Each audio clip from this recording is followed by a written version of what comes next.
Well, good morning, everyone, and welcome to day 2 of the RAST Conference. I'm Richard Sloan, and I'm one of the longtime editors of RAST. And I do have to admit, when I was asked to open day 2 of the conference, it brought back memories of jet lag and the after effects of the whining and dining from the evening before. But I'm pleased to say that this year, the most exciting thing I did last night was have a cup of chamomile tea. I do actually, though, have some good news to share that I thought I'd just share here. Just learned last night that our fearless leader, Patricia Desho, just learned yesterday evening that she's going to be inducted into the Australian Accounting Hall of Fame. So I just wanted to share that good news and congratulate Patty on that. But without further ado, I'm simply here to open up the day and turn it over to our first session. And our moderator for the first session is going to be Shelley Lee. And I'm going to turn it over to you, Shelley. Thank you, Richard. Good morning, everyone. Welcome to session 1 of day 2. Before we start, I'm Shelley Lee. I'm assistant professor here at USC. Before we start, let me reiterate some housekeeping rules. Please keep your microphone muted at all times, and please don't do any personal recording. And you can only chat with the host, send messages to the meeting host while the session is running. The chat function will be enabled during the breaks. The way to submit your questions to the authors is through a very simple Google form, the link to which will be put in the chat. And we also set up a remote hospitality room that will be open during the entirety of the conference for you to connect with colleagues. And the link to the remote hospitality room is in the agenda and will also be put in the chat. Okay, to remind everybody the format of the session, the presenter will have 20 minutes to present a paper, and the discussant will have 15 minutes to discuss, and we will have only 10 minutes of Q&A at the end, where I will ask the questions that we collect and organized. And we apologize in advance if we won't be able to ask all the questions we collect, but rest assured, we will forward all the questions we collect to the author team at the end of the conference. Okay, so now let's get started with our first session. Look, we're ahead of time. So the first session of day 2 is Green New Hiring. And this is a paper co-authored by Kelvin Law from Nanyang Technological University. And his co-authors, Alper Darendali, also from Nanyang Technological University, and Michael Shen from National University of Singapore.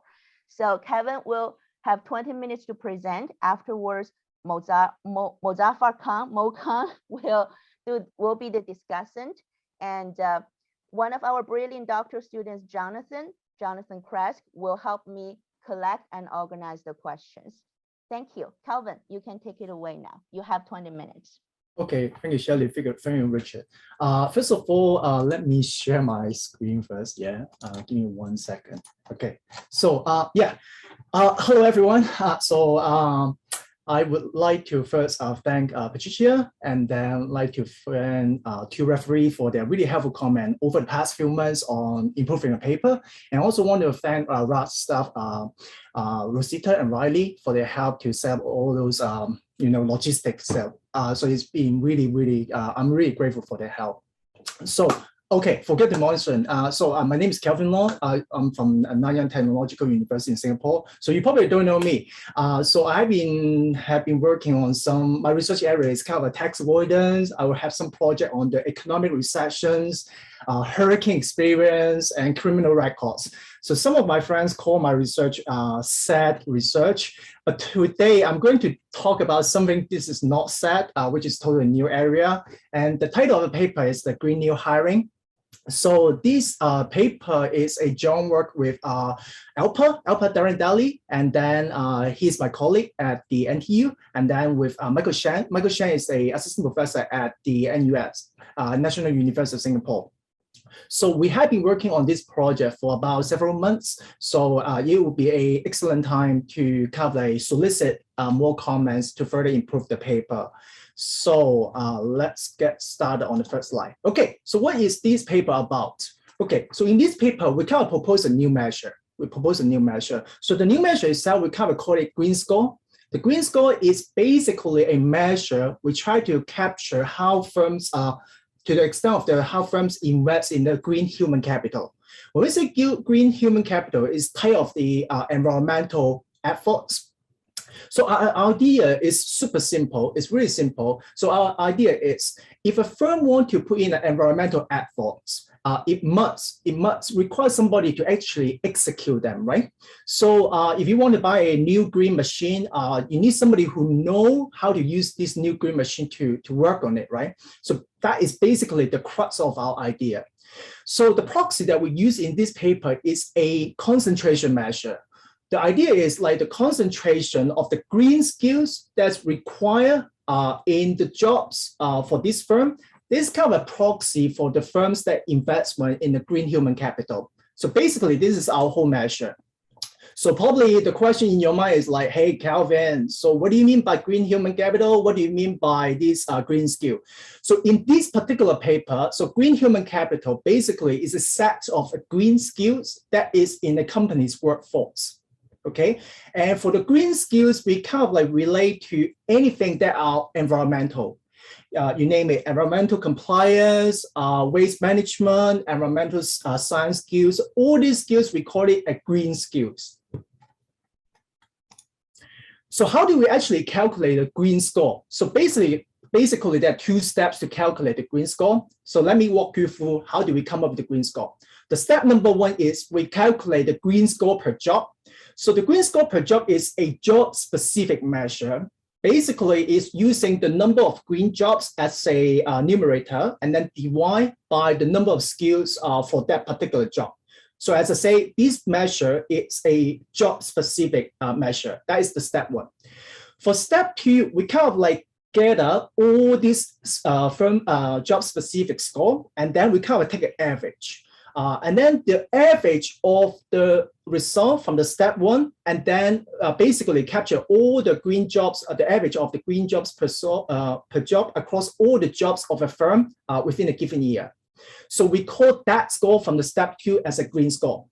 So the idea is, if a firm that increases the green score, it means it invests more in the green human capital. As a result, that will put in more environmental efforts. So that is basically how we come up with the green score in this paper. So let me give you a real example on how do we actually calculate green score. So this is an example from 3M. That's one of the job posting in the environmental engineer. So how many skills do we have? We have 14 skills in this particular job. So the one that's highlighted in blue, they're actually green skills.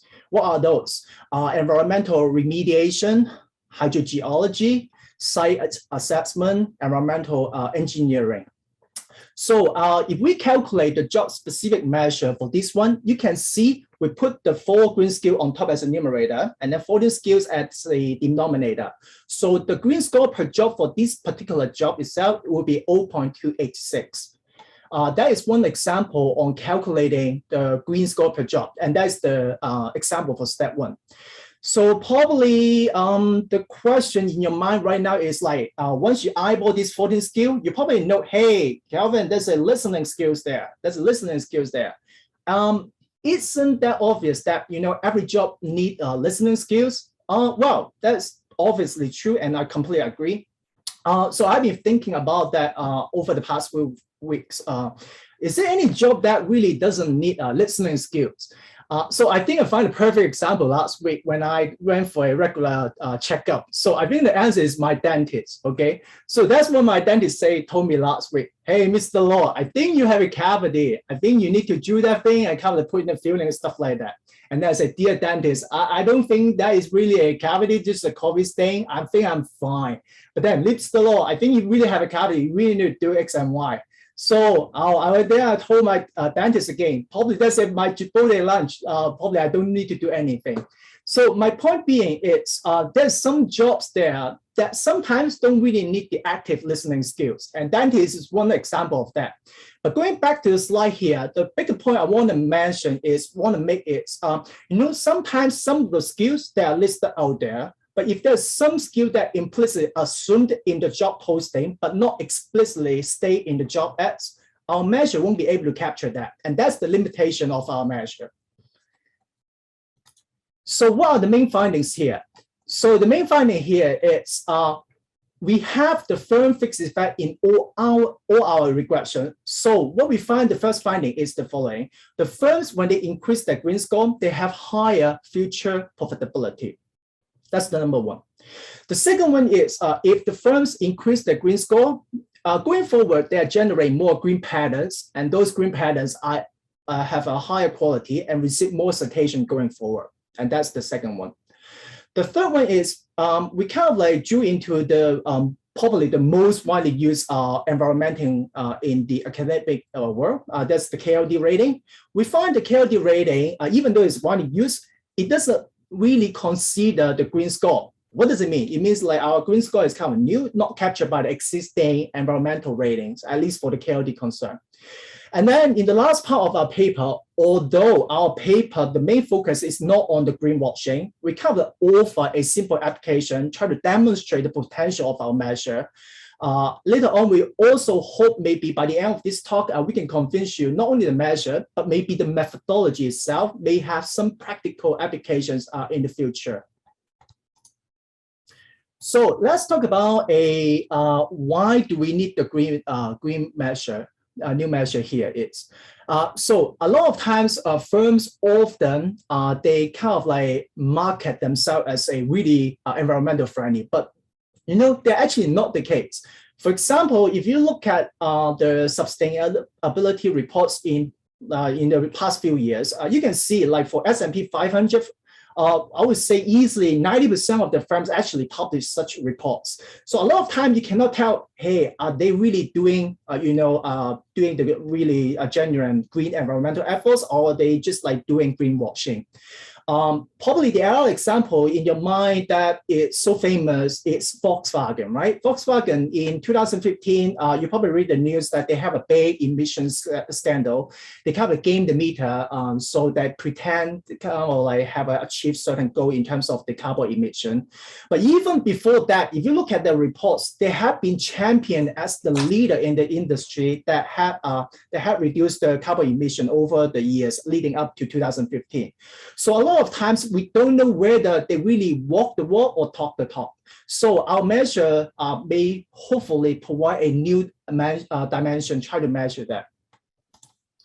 So the second reason we think they might need a new measure is, that there's some traditional measures sometimes may have some challenges. For example, let's talk about the first bullet point.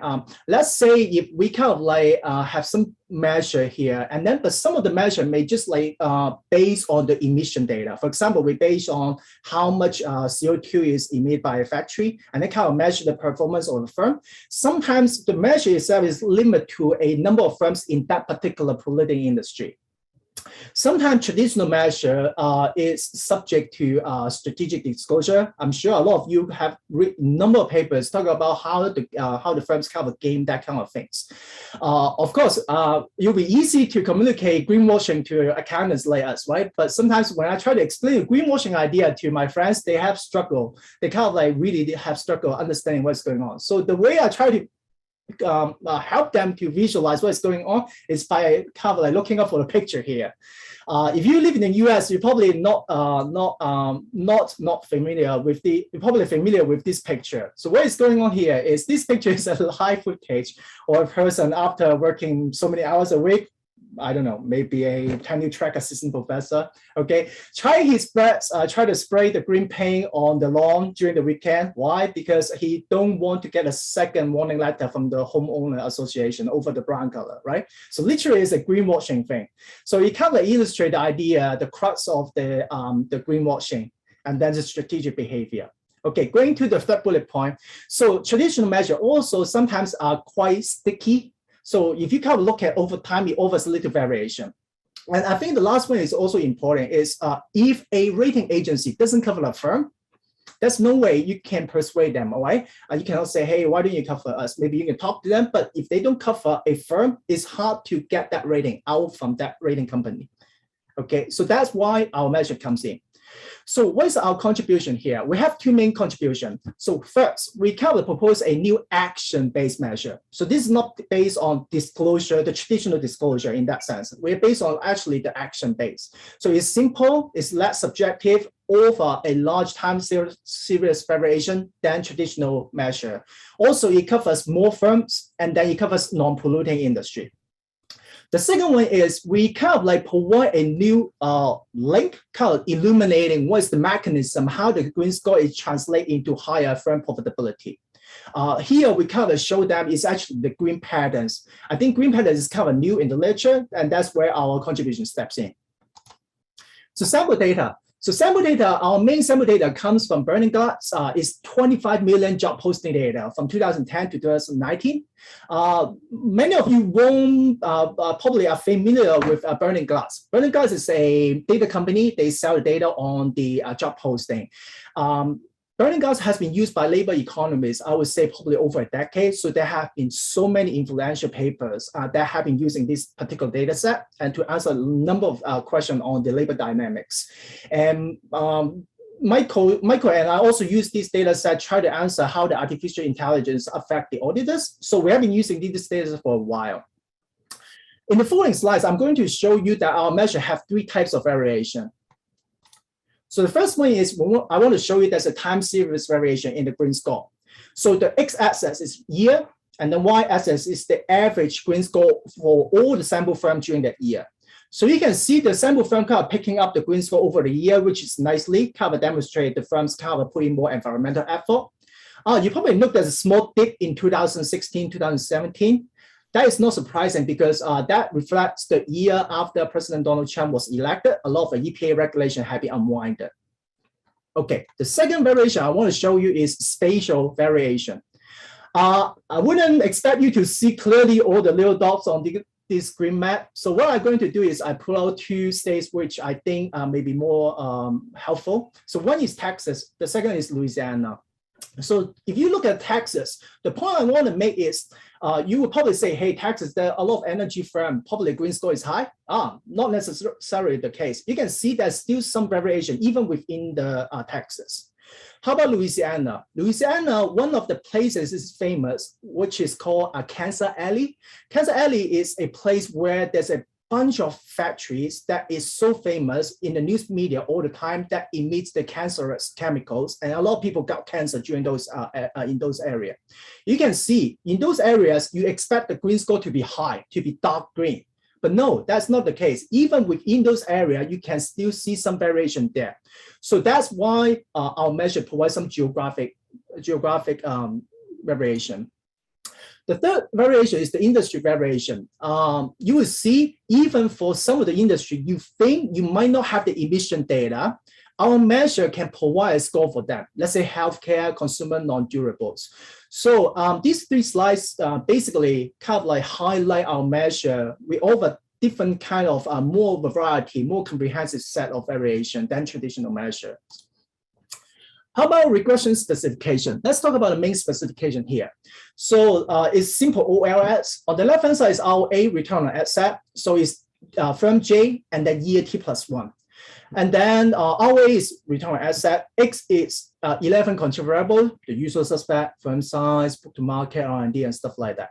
And then the lambda is the firm fixed effect, and then the mu is the year fixed effect. The variable of interest is beta 1. That one is measuring how the green score is going to be associated with the future ROA.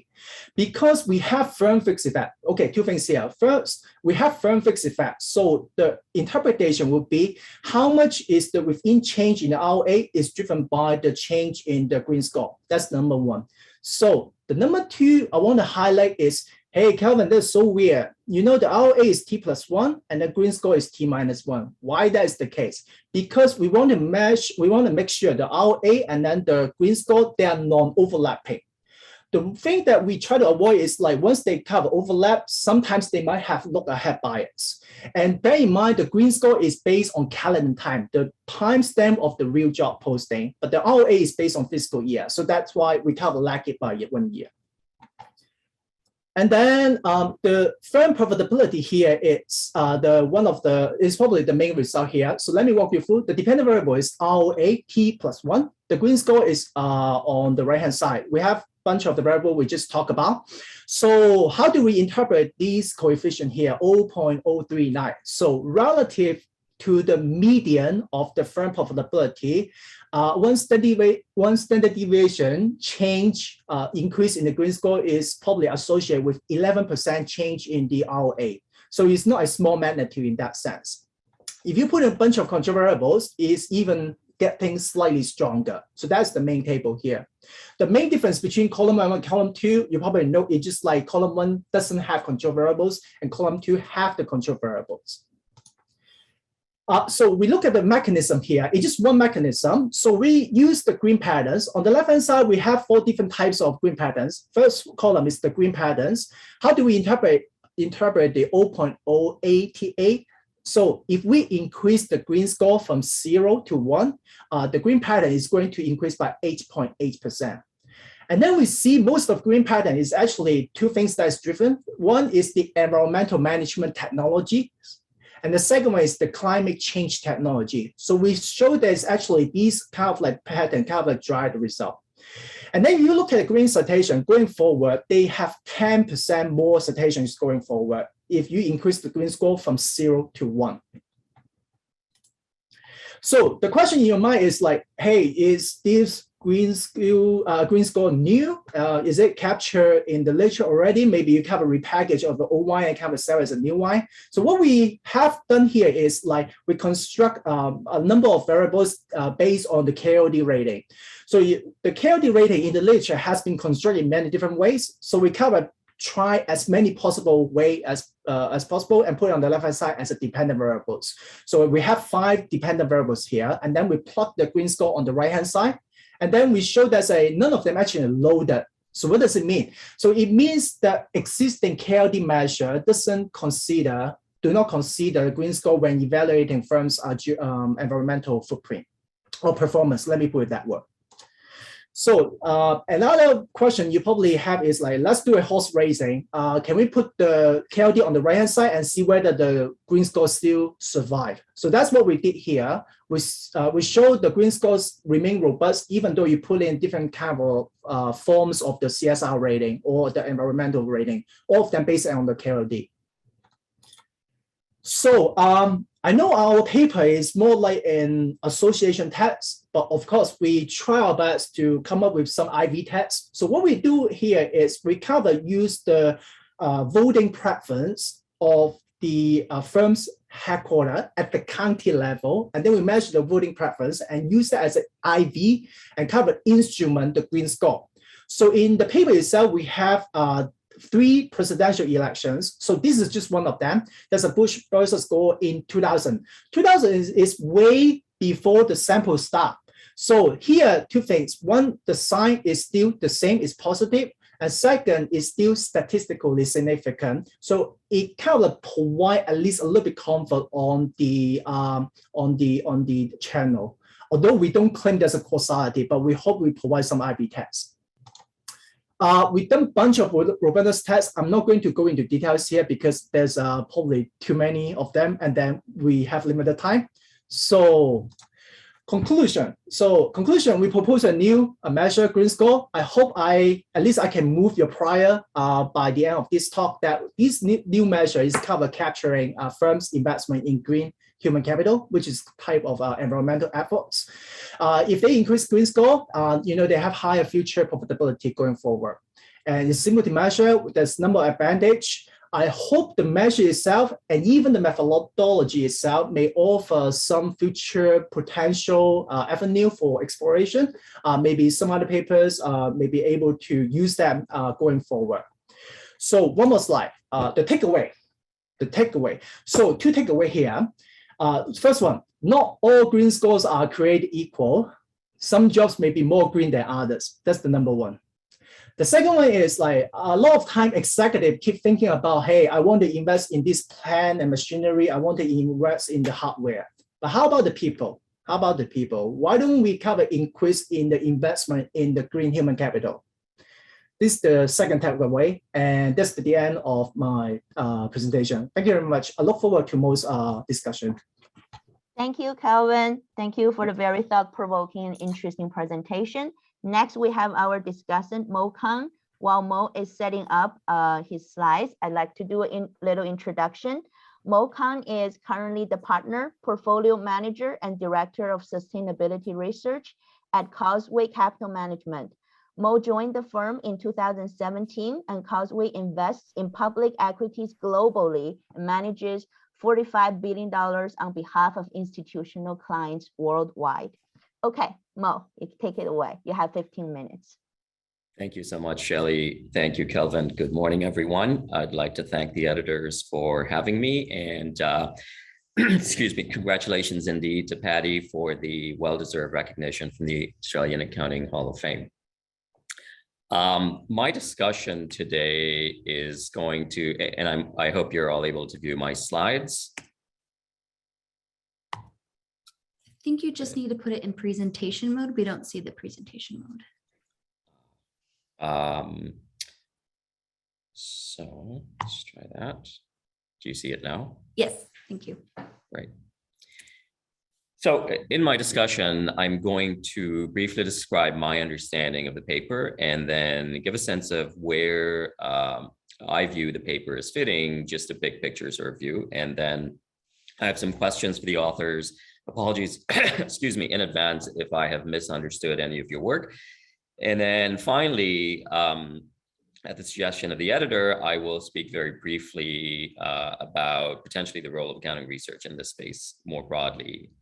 If time permits, I will discuss that last point. So in terms of the summary of the paper is 87 pages. Congratulations if you have read it through. But the main storyline, just to summarize my understanding of the main storyline, there is a green score.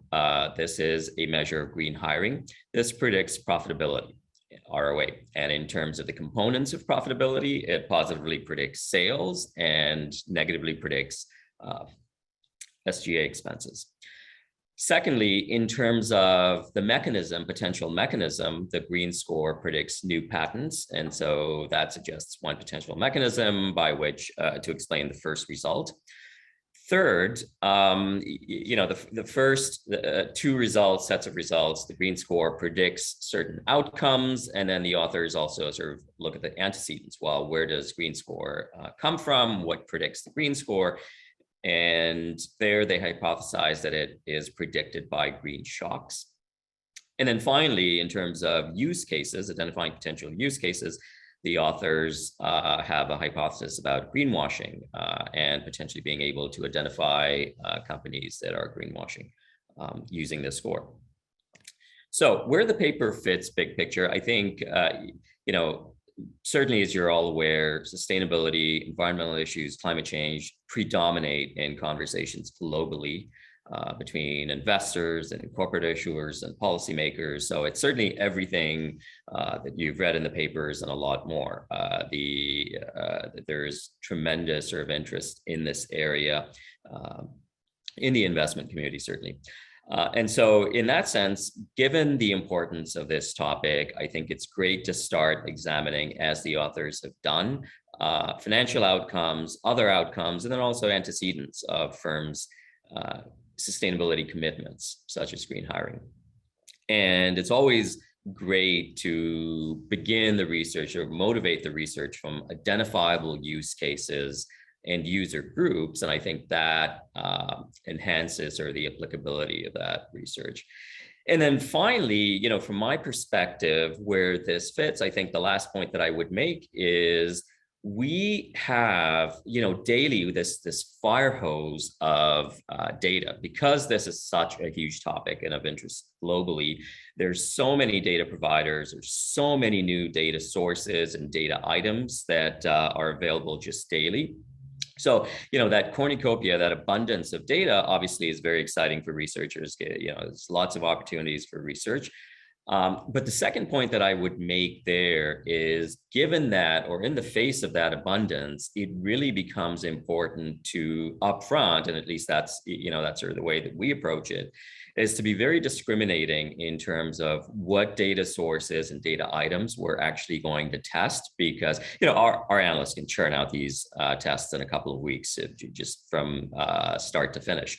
But obviously we want to be mindful of our time. And so it's very important to be more discriminating, to have a sense of what data are likely to be useful, what data items are likely to have some value.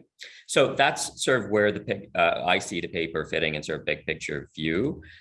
In terms of my questions, there are 4 areas that I have some questions around. The first is the predictors, the choice of the predictors. And so these are the primary variables of interest, the green score, which is a company level score. And then it is constructed from the building block of that, the green skills per job. So I have a couple of questions in those predictors. I have questions on what is being predicted, the choice of that outcome variable, profitability. Third, a question on the hypothesis around the antecedents of the green score. And then fourth, questions on the applications of the green score. So to begin with the predictors, the green skills per job, and I know that Kelvin alluded to this. This is sort of the building block of that of the green score metric that is a company level score. So I think, and this has been obviously this is a point that's been mentioned, but the authors do a nice job in Appendix A of a sample green job. It is an environmental engineer. And I think looking at that and looking at the description of that job, my prior would be that this is a green job. And as you look through sort of the job description, it is a green job. In terms of, so it wasn't clear to me if this green skill per job and green score is a methodology and a score that the authors are calculating, or if it is directly from Burning Glass. It would be helpful to clarify, and also their methodology. But the other question of methodology would be in terms of the NLP process that Burning Glass is deploying, exactly which part of that job description is being used to identify the relevant skills. So but that's on more background information. In terms of this particular score, as you can see, there are 14 skills that are identified. And so that's also in Appendix A. Writing, multitasking, detail-oriented, and Microsoft Office, project management. So I think the point there is that for sure, every job requires heterogeneous supplementary skills. 1 or 2 skills are usually primary. And when you think of a job posting, there is a choice of which supplementary skills to list. There could be some idiosyncrasies there with respect to a specific company, their HR group. There might be specific skills that they like to list. But here's the more important point. I think in any job posting, this is just my sense. I have no, this is not based on any sort of data that I've observed, but it's more an observation, that I imagine that the number of skills listed in a job posting is likely bounded. There's a lower bound. You're probably not going to list 3 or 4 skills, and that's it on any job posting. It's probably an upper bound. They're probably also not going to list 20.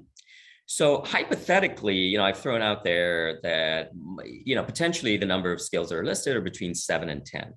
So what does that mean? Well, the primary skills are likely to be that are listed are likely to be 2 or 3. But those are the primary skills. Those are most important. So when you construct this measure of green skills per job, I expect that 1, the score is going to be downward biased. And 2, it's going to exhibit low variation. So in terms of downward biased, that job, the environmental engineer job, that by any account, or by any way of construing that job, is a green job. Its score as calculated is 0.286, 0.29. That seems to be low. But that's fine. That's a downward bias. But I think the other point is that potentially there's going to be low variation. And here's an example. It's interesting that Kelvin used this graph to make the point that there is high variation. I'm going to use the very same graph to argue that there's low variation. And the way I'm going to do that is when you look at this trend of the green score, the solid line is smoothed, and obviously the smoothing, some of that, there's going to be an effect of the early years. But if you look at the dotted line, and specifically you look at the scores from 2013 through 2019, it's basically flat. There is very low variation, and I would expect that. If you think that the number of green skills listed are 2 or 3, the denominators are bounded between 7 and 10. You're not going to get much variation, and this is calculated over only jobs that have some green skills. The other point I'd make very quickly here is prior to 2013. There potentially are some data availability issues on burning glasses side. My just casual observation is for a lot of these data sources, they tend to have, post 2013 is when that sort of magically there's a lot of data available. So something to look into there, and potentially, this low variation. So let's move on from this green skills per job to the score at the company level, which is the green score, how the green score is calculated. So what the green score, to calculate that, it's the average green score per job, that 2.286. And then for a given company, it's averaged over jobs that require green skills. And that universe over which it's averaged, that to me was not sort of immediate as to why that ought to be the case. Why not average over? So this is basically over all jobs where the green score is non-zero, where the green score per job is non-zero. Why not average over all job postings? So here's an example that I constructed. You have 2 companies. Company A has only 1 green posting, but look at the total number of postings. They're hiring, they're trying to fill 10 positions. Green B, on the other hand, is trying to fill 10 positions, and all of them are green postings. So the green score per job, again, this is just constructed. Imagine that company A, that 1 green job, it has just a very high, green score per job of 0.8. And so its green score as calculated will be 0.8 because it's only averaged over the number of green postings, not over all 10 jobs. So it has a green score of 0.8. Company B, on the other hand, it's doing a lot of hiring, 10 positions, all of them green. And let's just say hypothetically, each one of them has a score of 0.4 green skills per job. The green score for that company is 0.4. It's lower. And so this notion that green score is indicating a company that has more intense or green hiring doesn't seem to hold up in this particular example. Alternatively, if we scale by the total number of postings, all of the hiring that the company is doing, then in this particular example, we get sort of the intuitive score, which for company A, it's much lower. It's only 0.8.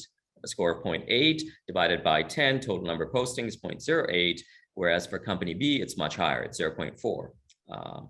So I think it's worth discussing the pros and cons of these 2 different approaches. I would not argue that one is necessarily superior, but I think it's worth considering and worth sort of exploring. So from the calculation, let's move to the characteristics, the revealed characteristics of the green score. The authors list the top 5 states, Montana, Maine, West Virginia, Rhode Island, Mississippi. It was unclear to me how to interpret this, what to infer from this. I think some discussion would be great. I'm just not able to understand that very well. I think what's more important here is the top 10 green jobs according to this green score.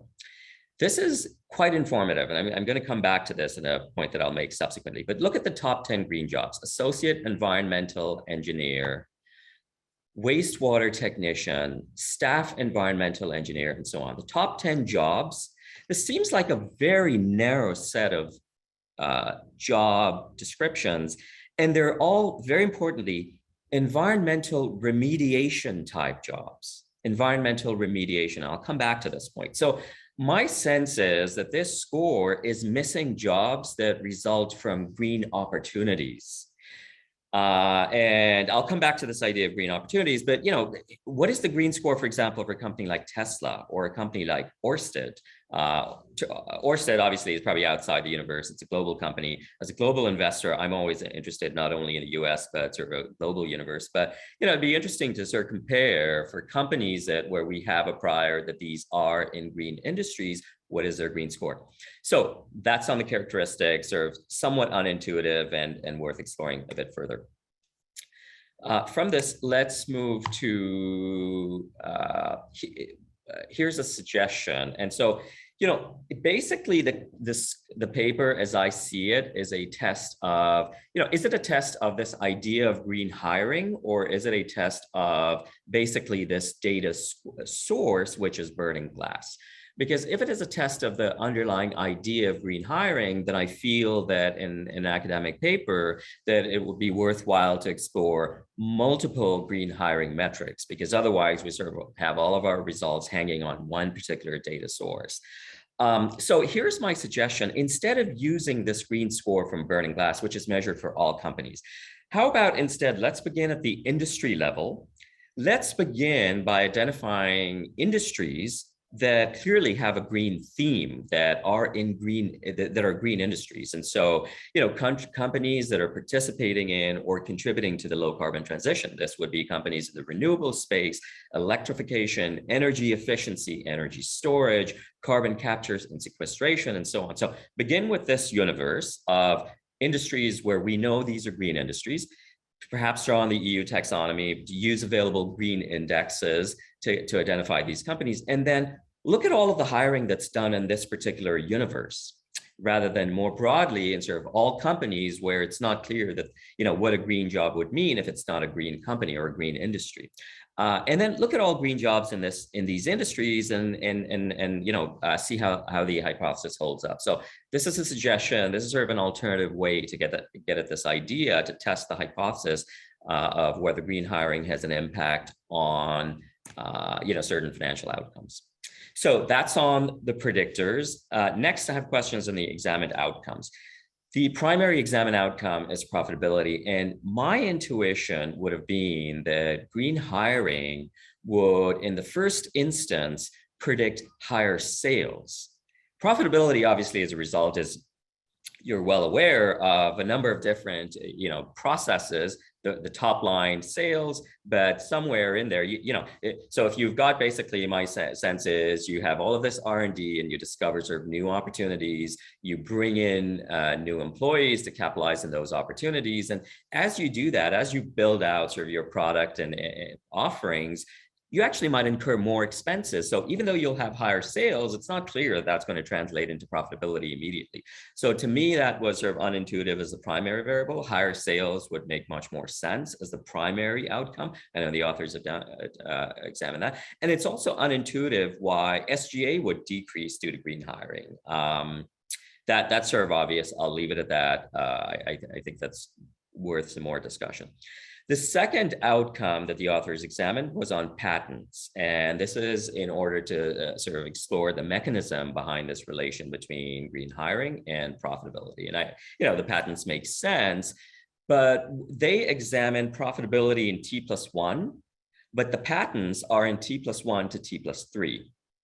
And my thought would have been that a mechanism should sort of precede the outcome. And in this case, these time windows are not sort of perfectly aligned. I know they overlap, but I would have imagined sort of one lagging the other, even potentially with some overlap, but one lagging the other. All right, my third set of questions, this is on the antecedents of the green score. And Mo, I'm sorry to cut in. You may have one more minute. All right, so let me discuss this point and then I'll stop here. So in terms of the antecedents of the green score, the author's hypothesis is that, what predicts green hiring is green shocks. And green shocks are basically where the company has experienced an adverse environmental event. And it was unclear why that's necessarily the hypothesis. Why not sort of the positive side of that, where the company has developed new technologies that are intended to capitalize on green opportunities. But more importantly, I think if you think back to what the green score, the types of jobs it's picking up, environmental remediation type jobs, That's where I think the result is sort of an artifact of that score, because the essentially, if it's an environmental remediation type job, you're more likely to hire people who, intended to remediate negative environmental outcomes. And so I think that result, that green shocks are an antecedent of the green hiring, is an artifact of the way the green score is constructed and the type of jobs it's capturing. And then the second point I'd make there is, if patents are the hypothesized mechanism, why is adverse green shocks, why is that the antecedent? How do negative environmental outcomes, such as environmental spill, lead to green hiring? That's fine, because it might be environmental remediation, but why does that lead to patents? That sort of, I think that needs more articulation, that the antecedents and sort of the outcomes there. I want to be mindful of your time. Let me stop here. Thank you very much.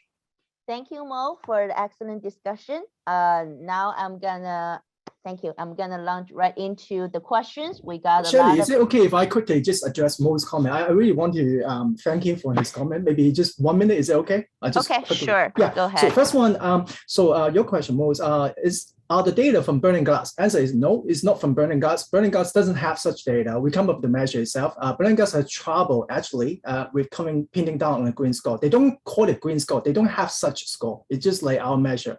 The second one is like, are the skills bound? Yes, I think they are bounded. If you probably remember that we have, you probably know, yeah, because you have read that one of the tables here, on average, they have 13 skills. So it's not less than not 7 or 6, something like that. So it's much more than that.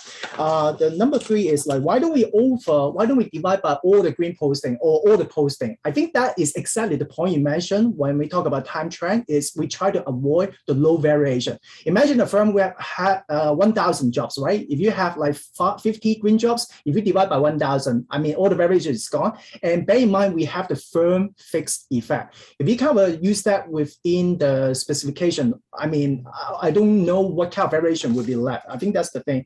The number 4 is why don't we start with the industry top-down approach, nail down the industry, and then come up with the score. I think that's exactly what the BLS had done previously, and people have been criticizing that. And they say, because you started from the industry, so you cover overload for those industries that you think that they don't have any green technology or green potential. And that's the reason they can't be criticizing. And that's why we try to go from there. We try to avoid, instead of from top down, we from bottom up, from the skill approach. So that's the new from here. Question 5, you say, is there higher cell? Yes, that's table 5, column 4. I think you probably mentioned that. And then the last one is why don't we use the pattern over the next year but use it from T1 to T3, is because green patterns normally take a longer time to crystallize. That's similar to what other papers have been done. Of course, we are happy to try it to use it next year to see whether it will remain robust or not. Yeah, sorry, Shelley. Yeah, go ahead. No problem, Kelvin. Thank you for the quick response to that. We got a lot of interesting questions. I'm going to start by summarizing a few related questions that are easy to summarize, and that's related to the use of the IV variable. So this question was first raised by Suhas Sridharan from Emory University, and Brandon Gieper from Stanford also raised similar question, which is, they're not sure whether the exclusion restriction really holds, because Democratic vote would not only affect green hiring, but also affect, just policies in general that may affect firms' performance outcomes, right? And then related to that, Matthias Brewer from Columbia mentioned that why do you even care about making, doing this IV analysis, care about causality? Because if you're really about a useful measure, then it's not clear why you want to do the IV analysis, and especially when they may not be perceived to be very convincing. You want to respond to that? Right. So for the Democrat and Republican, I think I will give 2 answers here. So first, I think you're absolutely right. I think sometimes like the preference of the voters in the local county actually matters a lot in terms of the the firm policy in the local area. So it might have some effect. So that's the answer. I think I totally agree with that. The second one is like, where do we come up with this measure? Is it something new that's not in the literature? But it's actually not the case. A lot of times when you kind of see some papers out there, especially on the CSR, sometimes they might use the political preference as an IV. So we are not kind of like unusual to come across with such IV. I can give you some examples. For example, in the management science back in 2013, Albert Cookie et al., they have a papers on that. They use the IV at the back and exactly on these political preference. And the third answer to the IV is, yes, I know we are not selling as a causality story, but you know, we a lot of times if you just put an association story, you know, people will come back and say, hey, Kelvin, where's your, at least can you try a little bit on the IV? Maybe you try, I know you're not selling the IV, right? You're not selling causality. So that's why we try to step in and say, hey, maybe we did something on that. It's not totally convincing. I understand it's not totally exogenous. Maybe the exclusion restriction doesn't meet, but at least we try to put in and see whether that will kind of address the comment. Of course, if we are aware of any other IV, exogenous IV in this CSR literature, which we have tried to root out by reading more than 100 papers, ELPA have been reading more than 100 papers. If we kind of bump into that, we are definitely happy to try it again. Yes. Okay, thank you. So moving from causal inference to more of what the measure really captures, right? You know, if this is a measure paper, for example, Frank Zhang from Yale University, and he mentioned that is this, you know, really capturing the demand side, right? Where, you know, basically firms demand for this kind of skills. And Xu Jiang from Duke mentioned whether this is really capturing, you know, innovation on this front. And related to what the underlying construct really is the mechanism. A lot of people expressed, you know, similar questions as to, you know, how come the effect shows up so quickly in T+1, right? If especially, you know, if you think the mechanism is innovation. So this comment coming from Brian Morrison from Ohio State University, mentioning whether this means it's a more spontaneous measure of culture. And Clara Chen from UIUC also asked whether, you know, we would see this very short lag. Yeah, so so I think I try to summarize what we just asked. I think so for the demand side, I think that's absolutely true. So because the firm ad is posted by the firms itself, right? So if they plan to invest in anything, they kind of show up in the ad. So we kind of capture from the demand side in that sense. I think that I totally agree. For the green pattern, I think that is. We have been really careful in terms of writing. We say it's a mechanism. We didn't say it's the mechanism. I think there are a few caveats we need to put on that because, like, if you look at the magnitude, I think the green pattern is nice, but then sometimes we think maybe there's some other potential mechanism that would drive to explain the increased sales, to explain the decrease in SGA. We try a number of things. I think so far, I think the green pattern is the most robust thing we have found so far. So that's why we put in the papers. But we are open to other possible mechanism. We have tried a number of them, but we are open to other suggestions, and we are happy to try them further to see what other potential mechanism will be able to do that. For the green pattern, I totally agree that, you know, that would take a longer time to crystallize, as I just answered to most comments. There might be other mechanisms, but we are working hard, but we haven't found them yet. I think that's the answer. Yeah. Okay, maybe considering trying different windows to do the test. Okay, yes, we're running out of time, and I only asked less than half of the questions. There are a lot of useful questions to you about measurement, useful comments. We'll pass on all the questions. Thank you so much, Kelvin, for the presentation. Thank you, Mo, for the excellent discussion. And thank you, everybody, for your great questions. We'll take a 10-minute break and be back at 9:05 Pacific time for session 2.